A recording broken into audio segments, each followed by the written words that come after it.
વિદ્યાર્થી મિત્રો, કેમ છો? મજામાં? આજે આપણે કોઈ પણ ઘટના બનવાનો ક્રમ એટલે કે સંભાવના કઈ રીતે રોજિંદા જીવનમાં કામ કરે છે તે સમજીશું. વિદ્યાર્થી મિત્રો, આજે આપણે સરસ મજાની પ્રવૃત્તિ કરીએ. અહીં આપણે 3 કાર્ડ લઈએ અને તે કાર્ડમાં કોઈ પણ એક કાર્ડની પાછળ ગિફ્ટ રાખીએ. વિદ્યાર્થી મિત્રો, આ 3 કાર્ડ લઈ લીધા પછી યાદચ્છિક રીતે એટલે કે રેન્ડમલી કોઈ પણ કાર્ડની પાછળ આપ એક ગિફ્ટ છુપાવો. માની લો કે અહીં આપણે A, B અને C નામના 3 કાર્ડ લીધેલ છે અને A નામના કાર્ડની પાછળ આપણે કંઈક ગિફ્ટ છુપાવીએ છીએ.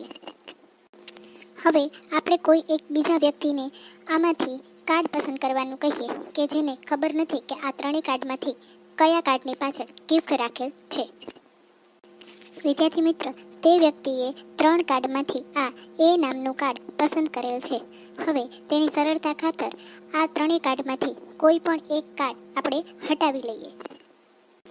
વિદ્યાર્થી મિત્રો, આપ જોઈ શકો છો કે હવે આપણી પાસે માત્ર 2 જ કાર્ડ બચશે. હવે તે વ્યક્તિએ ઇનામ જીતવાનું જે સંભાવના છે તે માટે તેણે જે A નામનું કાર્ડ પસંદ કર્યું છે તે જ નિર્ણય ઉપર અડગ રહેશે કે પોતાનો નિર્ણય બદલશે અને ગિફ્ટ જીતવાની સંભાવના વધારશે. વિદ્યાર્થી મિત્રો, આપ અહીં થોડીવાર વિડીયોને પોઝ કરીને વિચારો. હવે તમને એવું લાગશે કે આનાથી શું ફેર પડે છે. વ્યક્તિએ જે પ્રથમ કાર્ડ પસંદ કર્યું હતું તેમાં પણ શું છે તે તેને ખબર નથી અને કદાચ તે પોતાનો નિર્ણય બદલાવે અને જો બીજું કાર્ડ પસંદ કરે તો પણ તેમાં શું છે તે તેને નથી ખબર. વિદ્યાર્થી મિત્રો, તમને જાણીને નવાઈ થશે કે જો આ પ્રકારની ઘટનામાં તમે અથવા તો જે કોઈ પણ વ્યક્તિ પોતાનો નિર્ણય બદલશે તો તેની જીતવાની સંભાવના બમણી થઈ જશે. કઈ રીતે? વિદ્યાર્થી મિત્રો, આ પ્રકારની ઘટનાને ધ મોન્ટી હોલ પ્રોબ્લેમના નામે ઓળખવામાં આવે છે. 70 અને 80ના દાયકામાં અમેરિકામાં એક ગેમ શોનું પ્રસારણ થતું હતું જેમાં તેના એન્કરનું નામ મોન્ટી હતો અને તે આ પ્રકારની ગેમ રમાડતો. સંભાવનાના ખ્યાલ પરથી આ ગેમ ઘણી પ્રખ્યાત થઈ હતી. આવો હવે તે પ્રવૃત્તિ સમજીએ. વિદ્યાર્થી મિત્રો, આ ગેમ શોમાં 3 દરવાજા રાખવામાં આવતા અને કોઈ પણ 2 દરવાજા પાછળ બકરીઓ રાખવામાં આવતી અને 1 દરવાજા પાછળ કાર રાખવામાં આવતી અને ભાગ લેનારને આ 3 દરવાજાઓમાંથી કોઈ પણ એક દરવાજો પસંદ કરવાનું કહેવામાં આવતું. વિદ્યાર્થી મિત્રો, આપ જોઈ શકો છો કે એ પ્રકારના કેસમાં પહેલા દરવાજા પાછળ કાર હોય અને બાકીના 2 દરવાજા પાછળ બકરીઓ. હવે માની લો કે B પ્રકારના કેસમાં બીજા દરવાજા પાછળ કાર હોય અને બાકીના 2 દરવાજાઓમાં બકરીઓ રાખવામાં આવી હોય અને ત્રીજા પ્રકારના કેસમાં C પ્રકારના દરવાજા પાછળ કાર હોય અને A અને B નામના દરવાજા પાછળ બકરીઓ રાખવામાં આવી હોય.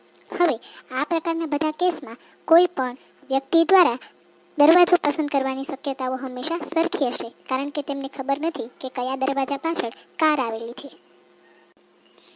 હવે ભાગ લેનાર યાદચ્છિક એટલે કે રેન્ડમલી 3 પ્રકારના કેસમાં કાર જીતવા માટે પ્રથમ દરવાજો પસંદ કરે. હવે પહેલા કેસનું નિરીક્ષણ કરીએ. વ્યક્તિ પહેલા કેસમાં 3 દરવાજા પૈકી પ્રથમ દરવાજો પસંદ કરેલ છે કે જેમાં ખરેખર કાર છે તે હોસ્ટને એટલે કે મોન્ટીને ખબર છે અને તેની પાસે હવે એ જ ઓપ્શન રહેશે કે એ રેન્ડમલી ત્રીજો દરવાજો ખોલી નાખે કે જેની પાછળ બકરી છે. હવે ભાગ લેનાર વ્યક્તિ પાસે A અને B એ 2 દરવાજા બચશે. હવે તેને ખબર નથી કે કોની પાછળ કાર છે. હવે મોન્ટી દ્વારા પૂછવામાં આવતું કે તમે તમારો પ્રથમ દરવાજો પસંદ કરવાનો નિર્ણય બદલવા માંગો છો કે નહીં.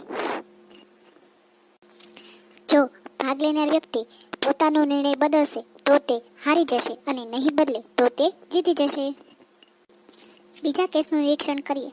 વ્યક્તિ દ્વારા કાર જીતવા માટે પ્રથમ દરવાજો પસંદ કરવામાં આવેલ જેમાં ખરેખર કાર નથી. હવે મોન્ટી દ્વારા બીજા દરવાજામાં કાર રાખવામાં આવેલ છે તો ફરજિયાત ત્રીજો દરવાજો જ મોન્ટીને ખોલવો પડશે કે જેની પાછળ બકરી છે કારણ કે પ્રથમ દરવાજો તો વ્યક્તિ દ્વારા પસંદ થયેલ છે. હવે મોન્ટી દ્વારા પૂછવામાં આવશે કે આપ આપનો નિર્ણય બદલશો કે આપના નિર્ણય પર અડગ રહેશો. આ પ્રકારના કેસમાં ભાગ લેનાર વ્યક્તિ પોતાનો નિર્ણય નહીં બદલે તો તે હારી જશે અને જો બદલશે તો તે કાર જીતી જશે. ત્રીજા કેસનું નિરીક્ષણ કરીએ. વ્યક્તિ દ્વારા કાર જીતવા માટે પ્રથમ દરવાજો પસંદ કરવામાં આવેલ છે જેમાં ખરેખર કાર નથી. હવે મોન્ટી દ્વારા ત્રીજા દરવાજામાં કાર રાખવામાં આવેલ છે તો તે ફરજિયાત બીજો દરવાજો ખોલશે કે જેની પાછળ બકરી છે. હવે મોન્ટી દ્વારા પૂછવામાં આવશે કે આપ આપણો નિર્ણય બદલશો કે અડગ રહેશો. જો આ પ્રકારના કેસમાં ભાગ લેનાર વ્યક્તિ પોતાનો નિર્ણય નહીં બદલે તો તે હારી જશે અને બદલશે તો જ તે કાર જીતશે, કારણ કે મોન્ટી દ્વારા પહેલા પ્રકારના દરવાજામાં તો બકરી રાખવામાં આવેલ હતી. વિદ્યાર્થી મિત્રો, હવે સમજાયું નહીં? બી અને સી પ્રકારના કેસનું નિરીક્ષણ કરતા કે જો તમે તમારો નિર્ણય બદલશો તો જ તમારી જીતવાની સંભાવના બમણી થઈ જશે. વિદ્યાર્થી મિત્રો, હવે ગાણિતિક ભાષામાં સમજીએ. પહેલા 3 દરવાજા હતા. કોઈ પણ દરવાજો પસંદ કરો એટલે કે તમને ખબર નથી કે કયા દરવાજા પાછળ કાર છે, તો તમારા જીતવાના અને હારવાના બનવાના બંને ચાન્સ સરખા જ રહે છે. એટલે કે બંને પ્રકારના ચાન્સ 33.33% જ રહે છે. આ 3 દરવાજાઓ પૈકી કયા દરવાજા પાછળ કાર છે તે તમને ખબર નથી, છતાં પણ તમારા દ્વારા 1 નંબરનો દરવાજો જો પસંદ કરવામાં આવે અને હોસ્ટ દ્વારા જો 3જા નંબરનો દરવાજો ખોલવામાં આવે અને જો તેમાંથી બકરી નીકળે તો તેમાં કાર હોવાનો ચાન્સ ઓટોમેટિક 0% થઈ જાય છે.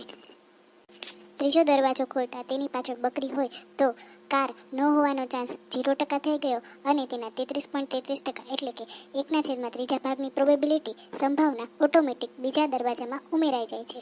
હવે જો તમે પહેલેથી જ પહેલો દરવાજો પસંદ કરી રાખેલો હોય અને તમે તમારો નિર્ણય ન બદલો તો પણ સંભાવના 33.33% જ રહેશે અને નિર્ણય બદલશો તો ત્રીજા દરવાજાને લીધે જે બીજા દરવાજામાં ફેરફાર થયેલો છે તેની સંભાવના તેમાં એડ થશે અને તેનો ચાન્સ 66.66% થઈ જશે. એટલે કે તમારા બીજા દરવાજામાં કાર હોવાની સંભાવના બમણી થઈ જશે. હવે સમજાયું ને વિદ્યાર્થી મિત્રો? ગાણિતિક ભાષામાં સંભાવના અનુસાર હંમેશા નિર્ણય બદલવો ફાયદાકારક જ છે. કોઈ પણ ઘટના ઘટવાની સંભાવના 0 થી 1ની વચ્ચે જ હોય છે.